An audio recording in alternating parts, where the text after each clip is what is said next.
Santé à présent, la ville de Guangzhou prend des mesures contre le virus Zika.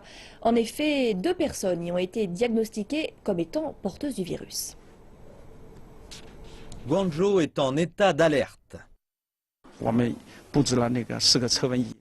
Nous avons installé des appareils infrarouges pour lire la température du corps.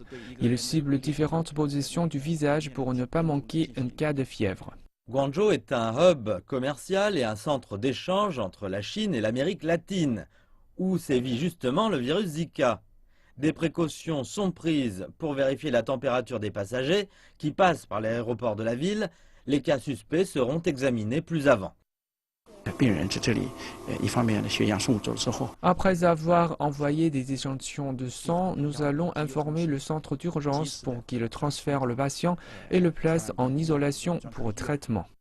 Des procédés de surveillance supplémentaires ont été installés dans les ports, les stations de bus de la province, mais les médecins disent que la possibilité d'une épidémie est faible. Les symptômes sont légers. Zika attire beaucoup d'attention à cause des femmes enceintes de bébés microcéphales. Et il n'existe aucun vaccin contre le virus. Nous ne savons toujours pas si le virus peut se transmettre par l'allaitement, les relations sexuelles ou la salive. Le deuxième cas de Zika avait été détecté à Guangzhou il y a une semaine. La température du patient est de nouveau normale. Les experts disent que les symptômes peuvent durer jusqu'à 7 jours, une période pendant laquelle la plupart des patients finissent par guérir. Les provinces du sud de la Chine ont commencé une campagne d'élimination des moustiques avant la saison chaude.